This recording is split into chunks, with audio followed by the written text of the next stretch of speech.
Welcome back to the deep dive. Today we are taking a massive leap, really, into probably the single most common yet, least understood biological process we all experience, sleep.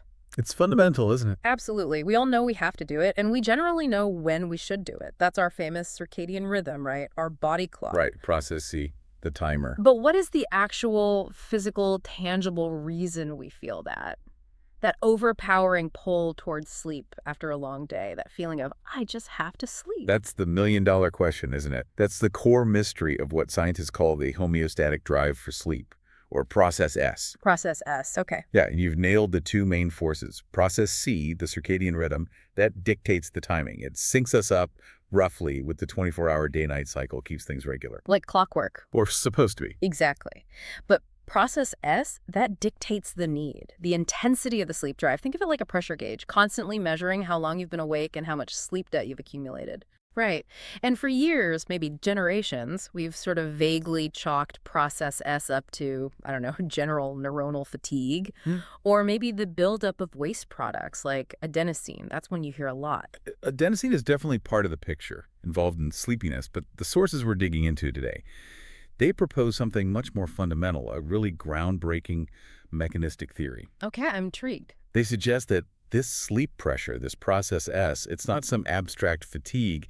It's actually a precise, measurable accumulation of oxidative stress. Oxidative stress, like rust in the machine. Kind of, yeah. It's a direct, unavoidable consequence of your cell's energy factories, the mitochondria running full tilt while you're awake. Wow, okay, so the very act of being awake and using energy generates the need for sleep. That's the core idea, a radical shift in perspective, really.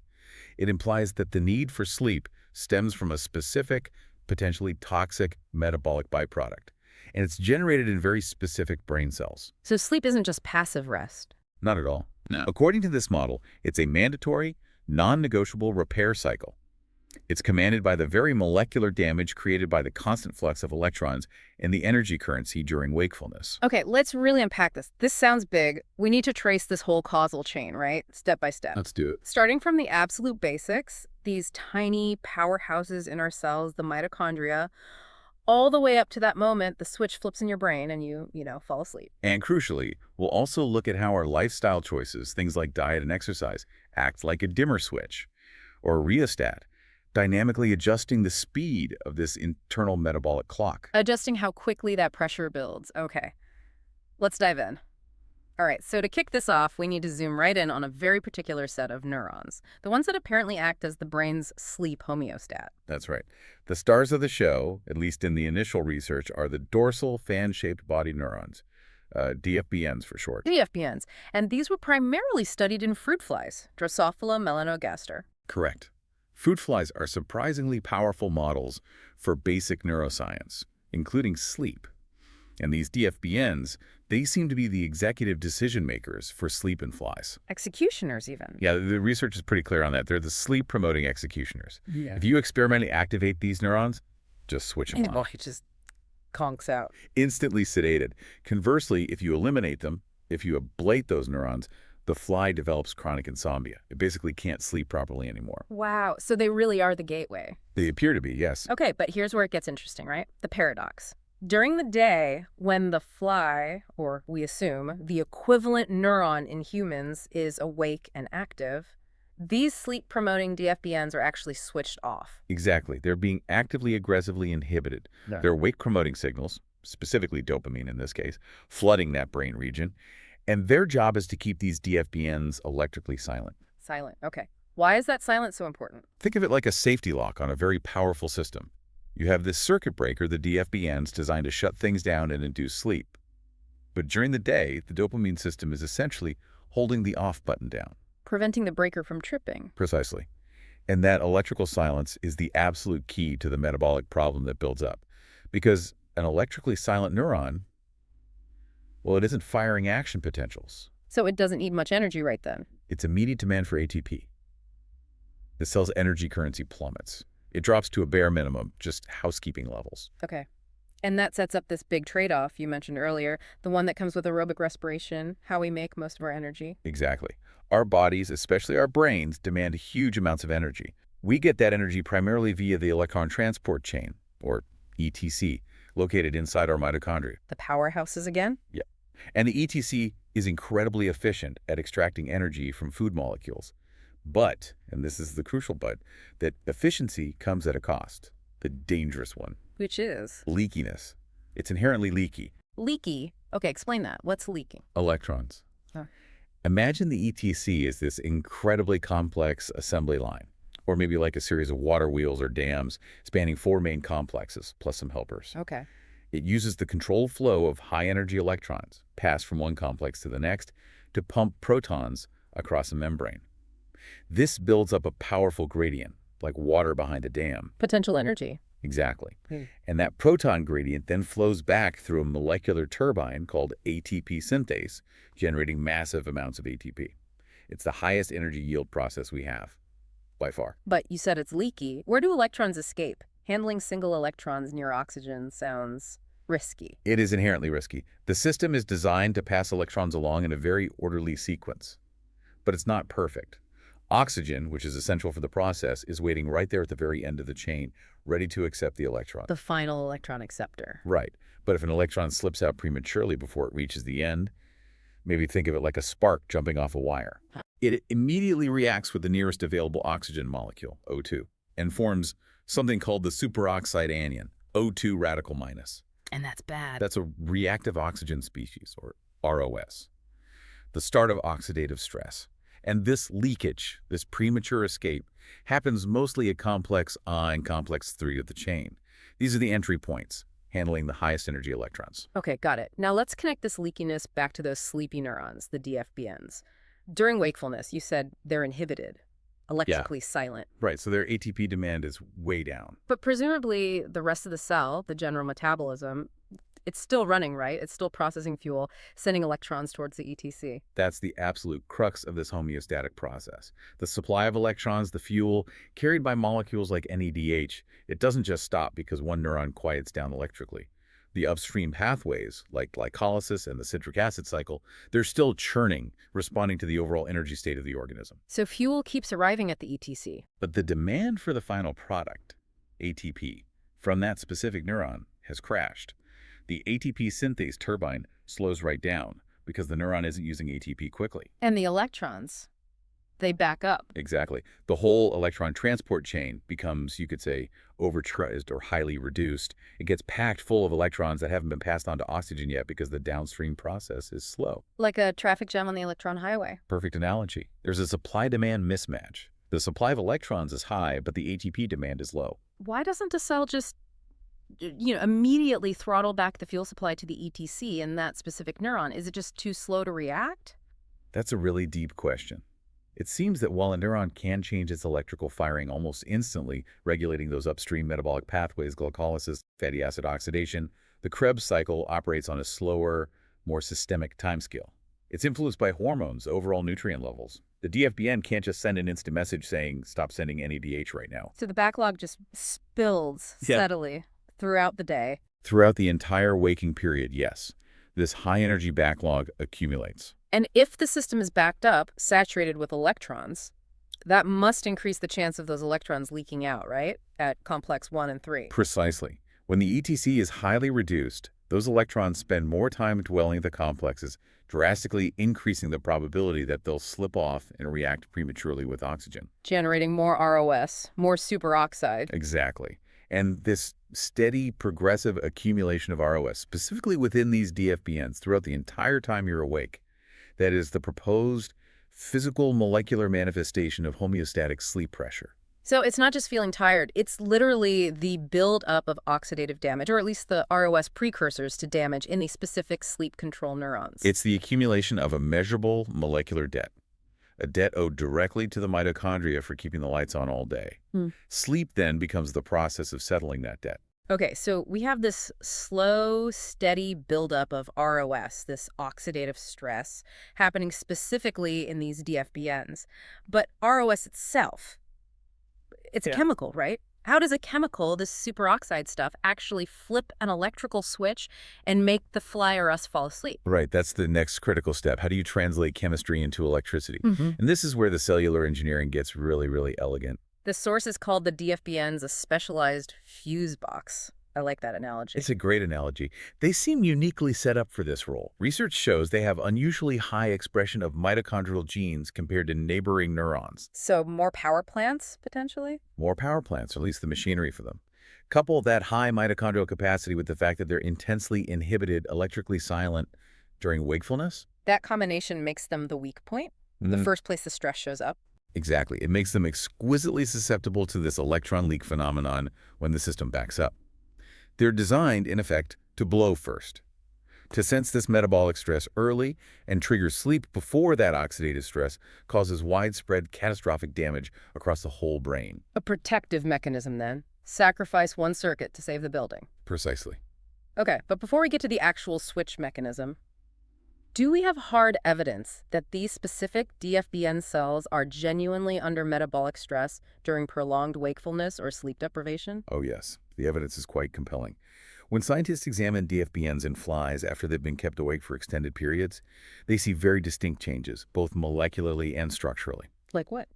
Well, molecularly, they find an upregulation and increase in the messenger RNA transcripts for proteins involved in mitochondrial respiration, the ETC components themselves. So the cell is trying to build more machinery, like it's struggling to keep up. That's the interpretation, yes. It's signaling a stress response, trying to cope with the burden, and structurally, morphologically, the mitochondria inside these neurons become fragmented. They break apart. Fragmented mitochondria. That's usually a sign of damage or dysfunction, isn't it? It is. It's often seen in conditions of high stress. And alongside that, they also see an increase in mitophagy. Mitophagy. That's the cell's cleanup crew for mitochondria, right? Recycling the damaged ones. Exactly. The cell is actively trying to clear out the damaged power plants. So you have evidence of stress signaling, structural damage, and active cleanup efforts, all specifically within the DFBNs after sleep deprivation. That sounds pretty bad. Is it permanent? But here's the crucial part. It's reversible. That's key. With sleep? With recovery sleep. Allow the sleep-deprived fly to sleep, and these signs reverse. The mRNA levels go back to normal. The fragmented mitochondria fuse back together, forming healthier interconnected networks. Mitophagy levels decrease. So sleep really is the repair crew coming in, fixing the damage that accumulated while that fuse box, the DFBNs, were running under duress. It appears so. Sleep isn't just passive waiting. It's an active restoration period at the mitochondrial level in these cells. Okay, let's get to the memory mechanism. How is the time awake remembered? You said ROS, the superoxide, is the initial signal, but it's highly reactive, very short-lived. Extremely short-lived. It doesn't just hang around. It immediately reacts with the most vulnerable molecules nearby. And in a cell membrane, that's often the polyunsaturated fatty acids, or PUFAs. The fats in the cell walls. Exactly. This attack is called lipid peroxidation. And that causes damage. It does. It can set off a destructive chain reaction within the membrane. But crucially for this theory, this process generates relatively stable breakdown products. These aren't as fleeting as the initial ROS spark. Okay, what kind of products? The main one implicated in the Drosophila studies is a molecule called 4-oxo-2 non-terrenyl. Let's just call it 4-1. 4-1, and this is the memory molecule. This appears to be the tangible, non-volatile chemical record. Unlike ROS, 4-1 doesn't degrade instantly. It sticks around for a while. It serves as a lasting chemical signature, a memory of the oxidative damage that occurred. So wait, the actual pressure that builds up isn't the ROS itself, which is like the flash of lightning. Right. But it's the stable chemical soot or scar left behind by the lightning strike, the 4-1. That's a perfect analogy. ROS is the initial event, the damage trigger. 4-1 is the chemical evidence that remains. It accumulates as wakefulness continues. Okay, so we have accumulating chemical evidence, 4-1. Now we need something to read that evidence and translate it into an electrical signal to trigger sleep. What's the sensor? This brings us to a specific protein with a fantastic name. The hyperkinetic protein. Hyperkinetic. That sounds like it should cause frantic activity, not sleep. I know the name is a bit counterintuitive in this context. But hyperkinetic, or HK, isn't just floating around on its own. It's actually known to be the beta subunit of a very important ion channel, the Shaker voltage-gated potassium channel. Potassium channels, those are usually involved in keeping neurons quiet, right? Putting the brakes on excitability. Exactly. They help set the resting membrane potential and repolarize the neuron after firing. They generally act to stabilize the neuron and make it harder to fire. So hyperkinetic is part of the braking system. What's special about it? This hyperkinetic beta subunit has a really unique feature. It contains, or binds, a crucial metabolic cofactor, NADPH.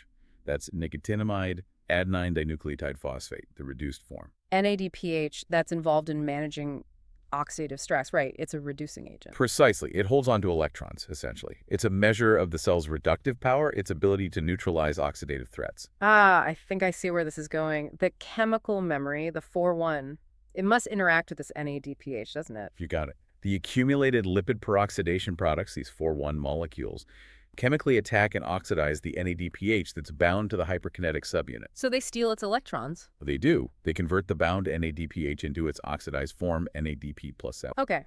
NADPH becomes NADP plus GRUM. Why does that matter to the potassium channel? How does that change the neuron's brakes? This is the linchpin. When the cofactor is oxidized to NADP plus cron, it apparently gets locked tightly into the hyperkinetic subunit. It changes the conformation, the shape of that subunit. And that shape change affects the whole channel. Dramatically. This change in the hyperkinetic subunit effectively weakens the function of the entire Shaker potassium channel complex.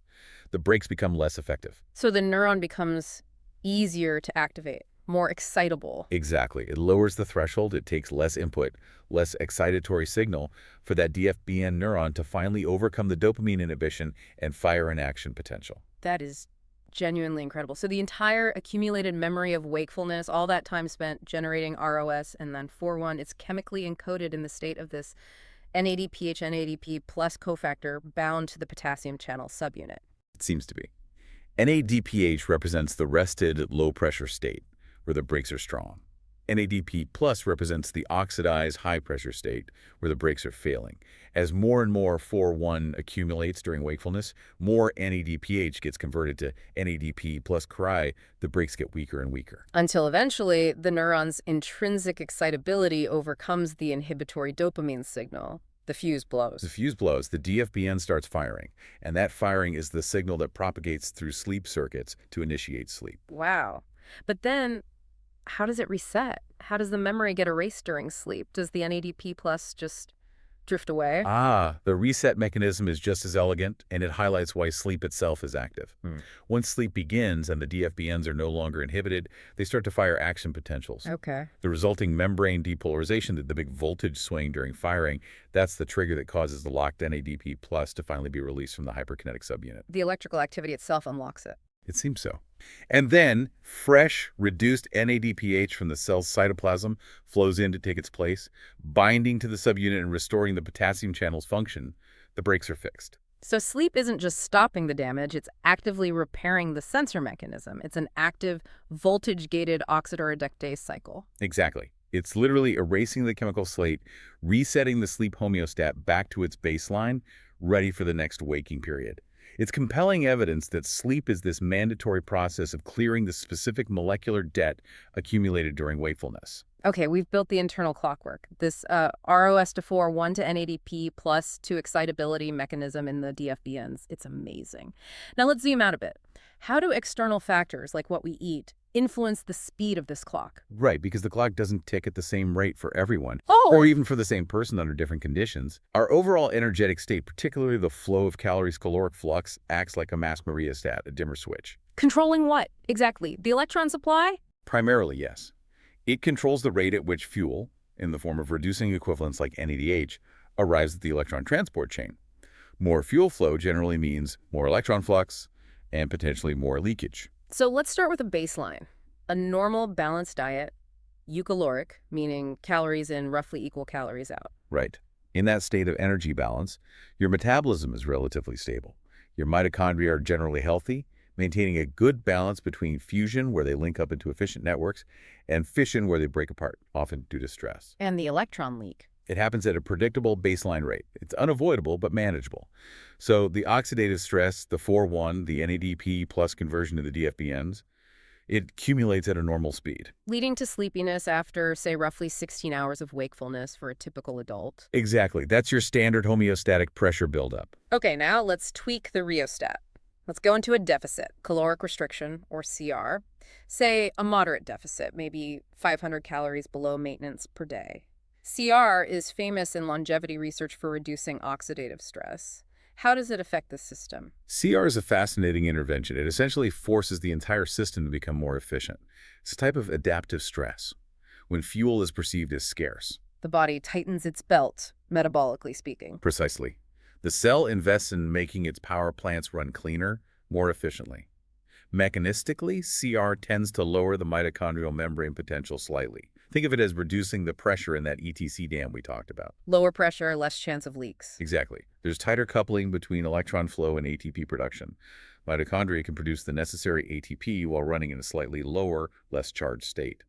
The result is significantly less electron leakage, less ROS generation, for the equivalent amount of cellular work being done. Okay, so if the mitochondria in the DFBNs are running cleaner, leaking less, the accumulation of that oxidative signal, the 4,1 and NADP plus A, must slow down. It absolutely does. The pressure gauge fills up much more slowly. Which could mean you might need less sleep, or at least feel less pressure after the same amount of wake time. That's one observed effect. People practicing significant caloric restriction sometimes report needing less total sleep duration.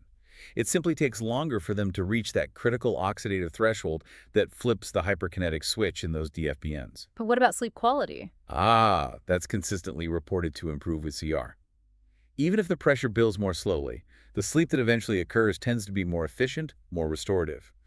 Often people report falling asleep faster, reduced sleep onset latency. The whole system is just running cleaner, less burdened by oxidative stress, so the repair processes during sleep might be more effective. Interesting. Slower buildup, but better quality when it happens.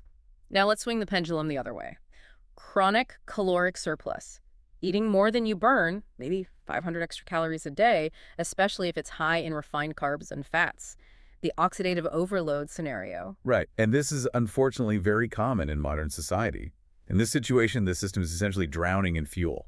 Too much input. Way too much. Yeah. Chronic substrate overload means you are constantly flooding the electron transport chain with reducing equivalents NADH from carbs and fats, FADH2 from fats. The ETC just cannot process that volume efficiently. So it gets chronically backed up, always in that highly reduced state. Perpetually. It's forced into this overcharged state almost constantly. And as we discussed, that state massively increases the probability of electron leakage. So way more ROS production. Dramatically more. Not just in the DFBNs, mind you, but systemically.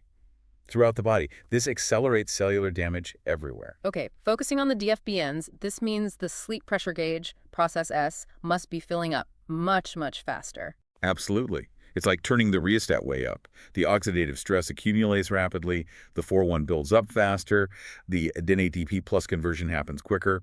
The DFBNs are essentially screaming, "Sleep now, we're overloaded," much earlier in the day or after shorter periods of wakefulness. So people in caloric surplus should feel overwhelmingly sleepy and sleep really well. You'd think so based purely on the pressure mechanism. The drive for sleep, the homeostatic pressure, is indeed very high. But here's the cruel paradox we often see in metabolic syndrome or obesity. It doesn't translate to good sleep. Often, quite the opposite. This accelerated sleep drive is frequently coupled with significantly poorer actual sleep quality. Why? If the pressure is high, why isn't the sleep deep and restorative? Because the systemic consequences of that metabolic overload interfere. Chronic inflammation, impaired insulin signaling throughout the body and brain, maybe sleep apnea due to excess weight, altered core body temperature regulation. All these factors actively disrupt sleep architecture. So you can have intense pressure to sleep, but the body is too metabolically chaotic to actually achieve deep, consolidated, restorative sleep. Precisely. You get fragmented sleep, more awakenings, less time in deep, slow-wave sleep. People feel exhausted during the day despite spending adequate or even excessive time in bed. They're tired and wired in a metabolic sense. And that sounds like it could create a really vicious cycle. It absolutely does, because what happens when you get poor, fragmented sleep? Your appetite hormones go haywire. Exactly. Leptin, the hormone that signals fullness, tends to drop. Ghrelin, the hormone that screams hunger, spikes. Leading to more cravings, probably for the exact high-calorie foods that caused the problem in the first place. You got it. It drives a powerful desire for more calories, especially calorie-dense foods high in sugar and fat, which then further reinforces the substrate overload, pushes the ETC further into that leaky state, accelerates the mitochondrial sleep pressure even more, while simultaneously worsening the systemic inflammation that fragments sleep. Wow. It's a devastating biological feedback loop. Poor metabolism leads to high sleep pressure, but poor sleep quality, which then drives behaviors that worsen the poor metabolism. It's a trap. Yeah. A metabolic and sleep trap that's very hard to escape once you're in it. All right, let's layer in another major lifestyle factor: physical exertion, exercise. This one seems particularly interesting because it feels like it could cut both ways. It absolutely does. Exercise is a classic example of a double-edged sword in this context. It's an acute stressor that definitely increases metabolic rate and electron flux temporarily. So, potentially more ROS in the short term. Yes, during and immediately after exertion, especially intense exertion, ROS production goes up significantly, particularly in the working muscles. But exercise is good for us. It's supposed to reduce long-term oxidative stress, isn't it? And it does. That's the other edge of the sword. While it's an acute stressor, it's also a powerful chronic stimulus for adaptation. Regular exercise makes mitochondria healthier and more efficient in the long run. Okay, so how does that work? That short burst of ROS isn't just damage. Exactly. Yeah. In the context of exercise, particularly in muscle tissue, that acute burst of ROS isn't viewed primarily as damage. It's viewed as a critical signaling molecule, A signal telling the cell to do what? telling the cell to adapt, to get stronger. This is the concept of hormesis. Hormesis, that idea that a small dose of something potentially harmful can trigger a beneficial response. Precisely. That controlled, transient spike in ROS during exercise acts as a vital messenger. It activates key signaling pathways, most famously one involving a master regulator called PGC1 alpha. PGC1 alpha, I've heard of that. It's involved in building new mitochondria. It's the master switch for mitochondrial biogenesis, yes. The ROS signal essentially tells the cell, hey, we just underwent significant stress, we need more power plants, and they need to be more robust to handle this better next time. So regular exercise leads to more mitochondria and better functioning mitochondria throughout the body. Correct. Yeah. Increased mitochondrial density, improved oxidative capacity, better antioxidant defenses. It makes the entire system, including potentially the brain and those DFBNs, more resilient to metabolic stress overall. Okay, so we need to differentiate. There's the acute ROS burst in the muscle during exercise, which is a good adaptive signal. Right, the hormetic trigger. And then there's the chronic cumulative ROS accumulation in the DFBNs due to wakefulness itself, which is the sleep pressure signal. That's the crucial distinction. And the long-term effect of the former, the exercise adaptation, is to improve mitochondrial efficiency, which should, in theory, slow down the rate of the latter, the accumulation of sleep pressure in the DFBNs. Making you more resilient to wakefulness. Exactly, though the acute effects on sleep can be complex and depend heavily on the intensity and timing. Right. The sources broke this down by dose, by the amount of exercise. Let's look at that. First, low expenditure. Maybe around 200 kilocalories burned per day from exercise, like a gentle 30-minute walk. Yeah, light intensity like that. It produces a pretty minimal acute ROS signal. The stress isn't high enough to trigger really strong PGC1 alpha activation or major mitochondrial biogenesis. So the benefits to sleep are probably not directly mitochondrial. Primarily indirect, yes. A walk like that is great for reducing psychological stress, improving mood, maybe helping to regulate appetite slightly. If it's done outdoors, it helps strengthen circadian rhythm timing through light exposure. So people might feel like they sleep better, subjectively? Modest subjective improvements are common. Reduced anxiety can certainly help sleep onset, but you typically don't see massive objective shifts in sleep architecture, like big increases in deep sleep, from just that level of activity. Okay, let's ramp it up. Moderate expenditure. The source is used around 700 kilocalories per day. That's more like an hour of vigorous activity, brisk jogging, cycling, swimming, maybe intense weight training. Now we're talking. This seems to be the sweet spot for many people. This level of exertion generates a robust, sustained, but still manageable hormetic ROS signal. Enough to really flip the PGC1 alpha switch. Definitely. It strongly activates PGC1 alpha, driving significant mitochondrial biogenesis and enhancing overall oxidative capacity over time. And the research here is pretty consistent. This level of activity objectively improves sleep quality. Objectively, meaning measured in a sleep lab? Yes. Studies show increases in slow-wave sleep, SWS, that really deep, physically restorative stage. They also often show reductions in sleep onset latency, falling asleep faster, and sometimes fewer awakenings during the night. So the body is running cleaner due to the adaptations, and the cleanup cycle during sleep becomes more efficient and deeper. That seems to be the case. It's a really positive feedback loop. Yeah. Better mitochondrial function supports better sleep, which supports recovery and further adaptation. Okay, now the extreme end. High expenditure. 1,400 kilocalories a day or more. This is competitive athlete territory, marathon training, maybe multiple intense HI8 sessions. Right, here you're dealing with a massive metabolic perturbation during the activity itself. You get a huge surge of acute ROS, significant muscle damage, large shifts in hormones and metabolites. It requires extensive recovery. But presumably, this is the most potent signal for adaptation, for building those super efficient mitochondria. It is. It leads to the most rapid and significant hardware upgrades in terms of mitochondrial density and function. But the trade-off is substantial. The risk of disrupting sleep acutely. Very high risk, yes. While the long-term adaptations are powerful, the immediate aftermath of such intense exercise can severely impair sleep initiation and quality if not managed carefully. Why is that? Is it just the lingering ROS? It's a combination of factors. Elevated core body temperature can persist for hours after intense exercise, which is counterproductive for sleep onset. Heart rate might remain elevated. Stress hormones like cortisol can stay high. There might be muscle soreness interfering with comfort. So even if the homeostatic pressure for sleep, the process S drive, is sky high after such a workout, Which it likely is due to the massive metabolic turnover. the ability to actually initiate and consolidate sleep can be compromised. Exactly. Especially timing becomes absolutely critical here. Finishing a really intense workout within, say, 3 hours of your intended bedtime is often a recipe for a terrible night's sleep, despite being physically exhausted. So for high-level performers, managing that recovery window, cool down, nutrition, timing becomes paramount. It's not just about the training stimulus. It's absolutely non-negotiable. They have to balance the potent adaptive signal with the need for sufficient high-quality recovery sleep to actually realize the benefits of that training. Pushing too hard without adequate recovery leads to burnout and maladaptation, where sleep disruption is often one of the first signs. Okay, we've got the local switch in the DFBNs, influenced by the global factors of diet and exercise setting the pace of ROS accumulation. But you mentioned earlier, this switch isn't operating in isolation. It's embedded in a much larger regulatory network. Absolutely. That DFBN mitochondrial mechanism, elegant as it is, it's ultimately responding to the overall metabolic tone of the body, which is set by system-wide energy sensors and hormonal signals. Let's talk about those master regulators. The sources highlighted AMPK. What is that? AMPK stands for AMP-activated protein kinase.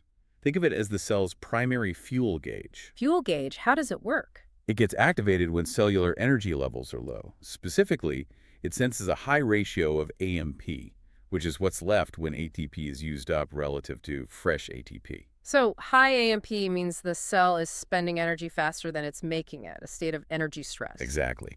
Things like caloric restriction or intense exercise that rapidly consumes ATP are powerful activators of AMPK. And what does activating AMPK do, particularly in the brain, related to sleep? Central activation of AMPK in the brain has been shown to enhance the power of delta waves on an EEG. Delta waves, that's the signature of deep sleep, right? Slow wave sleep. Correct. So AMPK activation seems to directly promote the most restorative stage of sleep. It's like the brain's way of saying energy reserves are critically low. We need to maximize repair and recovery now. So it connects energy status directly to sleep depth. Does it interact with the circadian clock too? It does.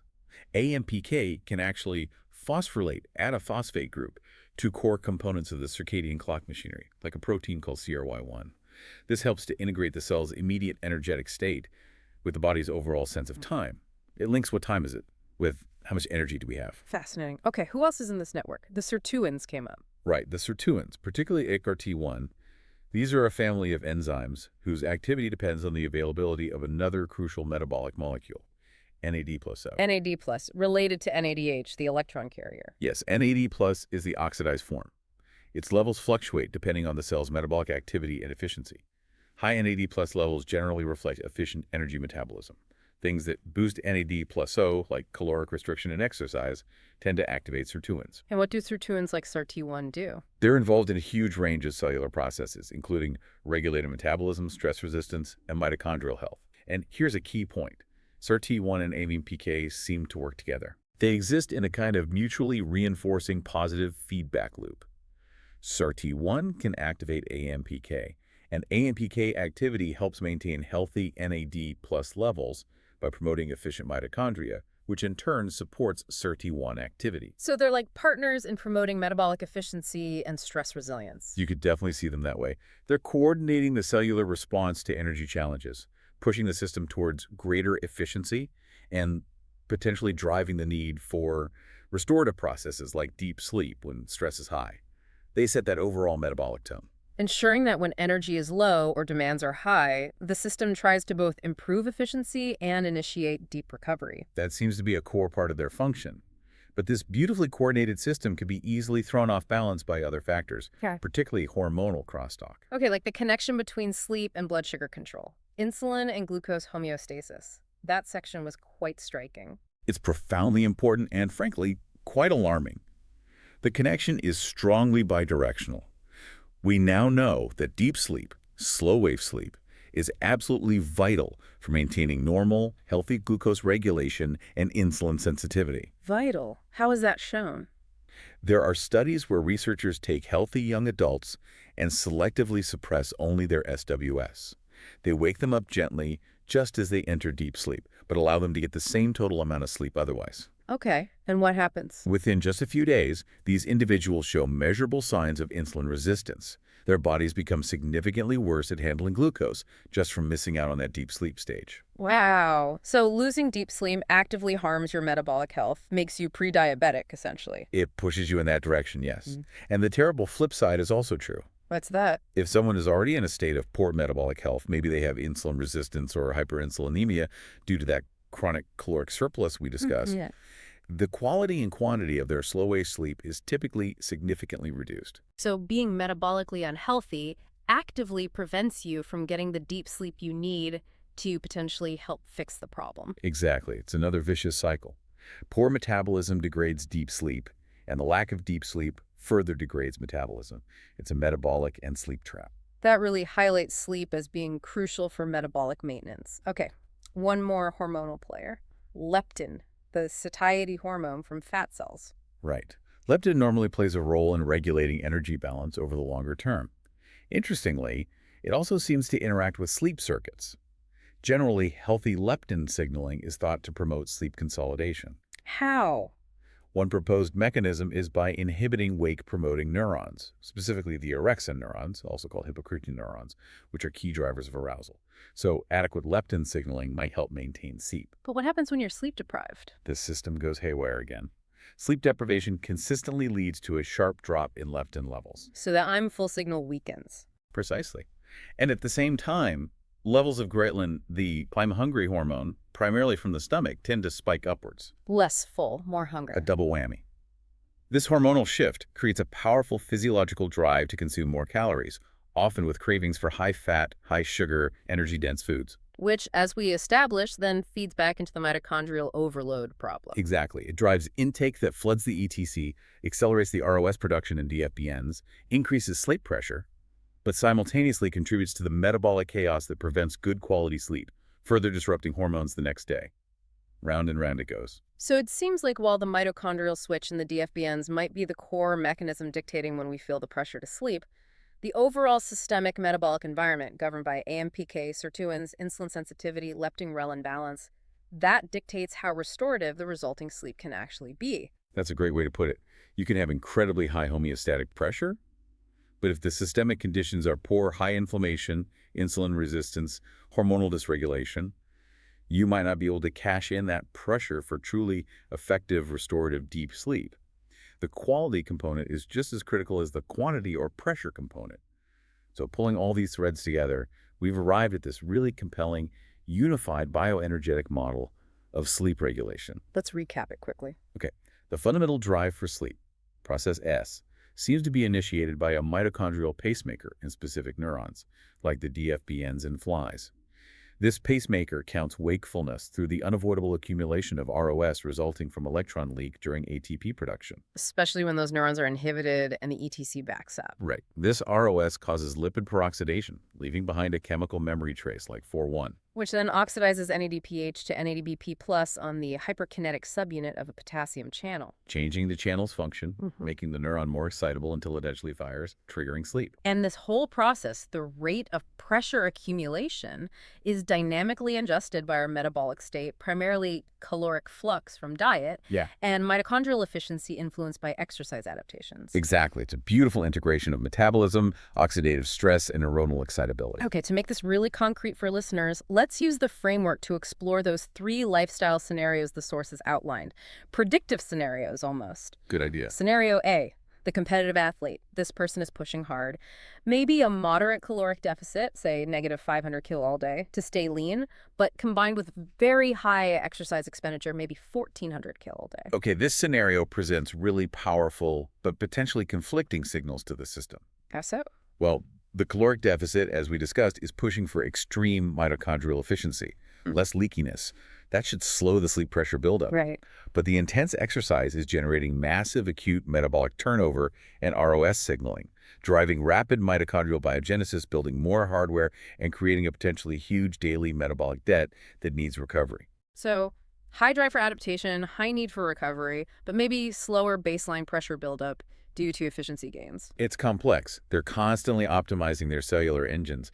However, the major risk here is overtraining or slipping into chronic energy deficit, relative energy deficiency in sport, REDS. Where the stress outweighs the recovery capacity. Exactly. If the energy deficit becomes too severe or the training load is relentless without enough rest, the resulting systemic stress, chronic inflammation, hormonal disruption, like low testosterone or amenorrhea, suppressed immune function can completely overwhelm the beneficial adaptations. And mess up sleep. Absolutely. Ugh. In this state, sleep often becomes fragmented, non-restorative, with difficulty staying asleep despite potentially having very high homeostatic pressure from the training load.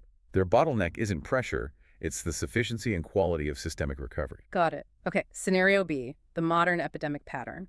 Chronic caloric surplus plus 500 kilo a day or more, combined with being sedentary, maybe only 200 kilo a day of light activity. This is, unfortunately, the perfect storm for both metabolic dysfunction and terrible sleep. Walk us through it using the model. The chronic substrate overload ensures the ETC is perpetually saturated and leaky. This dramatically accelerates ROS production in the DFBNs, driving that sleep pressure gauge up very quickly. High process S drive. Okay, so strong pressure. But simultaneously, the lack of physical activity means there's no hormetic signal for adaptation. There's no PGC1 alpha activation, no drive for mitochondrial biogenesis or improved efficiency. In fact, mitochondrial quality tends to degrade systemically in sedentary individuals with metabolic syndrome. So high pressure meets poor hardware and systemic chaos. Exactly. The result is that characteristic combination: intense daytime sleepiness and high sleep drive, but coupled with poor, fragmented, unrefreshing sleep at night. This fuels the ongoing insulin resistance, the chronic fatigue, and reinforces the cycle of overeating and inactivity. Their bottleneck is poor efficiency and overwhelming systemic inflammation. Oh, a real downward spiral. Okay, finally, scenario C, aiming for optimal health. This would be a sustainable eucaloric diet energy. It matches energy out paired with consistent, moderate exercise, that 700 kilocalorie day sweet spot. This scenario represents the virtuous cycle. It provides balance. How does the model predict this plays out? They have sufficient energy intake for cellular repair and function, but without chronically overwhelming the mitochondrial system with excess substrate. Baseline ROS production is managed. And the exercise. The moderate exercise provides that optimal hormetic signal. It's enough to stimulate robust mitochondrial improved efficiency, better antioxidant capacity, but without inducing the excessive acute stress and recovery demands of extreme training. So cleaner burning engines and a manageable daily load. Precisely.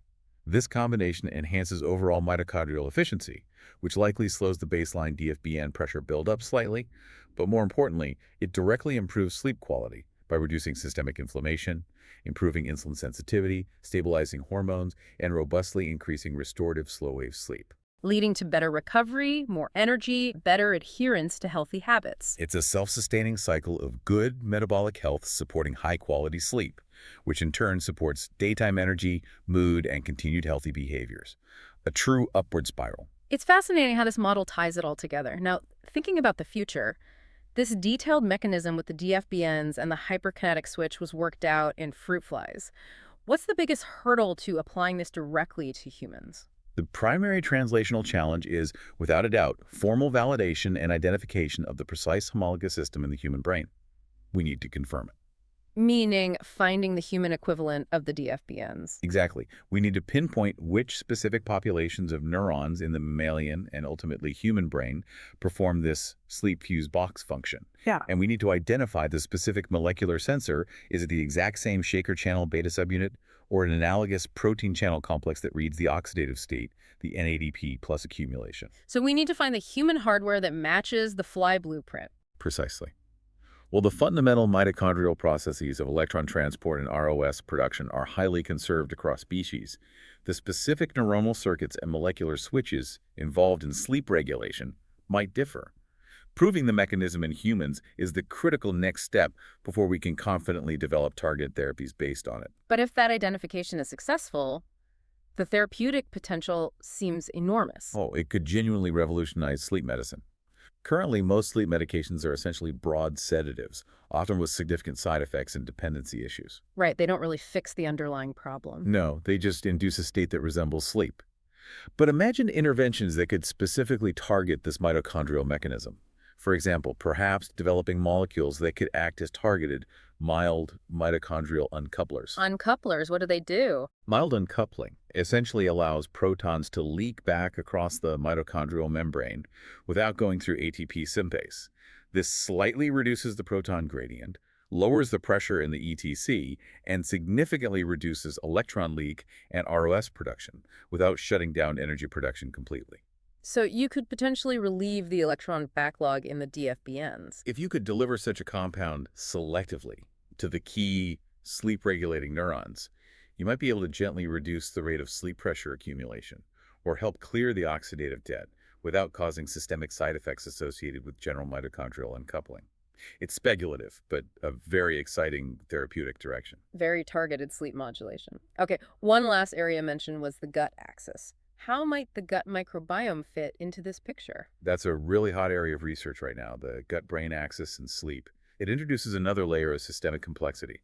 Some recent, quite startling research actually showed that severe sleep deprivation in flies could lead to lethal consequences stemming from ROS accumulation, specifically in the gut endothelium. In the gut, not just the brain. In the gut, suggesting that sleep loss might compromise gut barrier integrity through oxidative stress, potentially allowing bacterial products or inflammatory signals to leak into circulation. Which would cause systemic inflammation, feeding back to the brain. Plausibly, yes.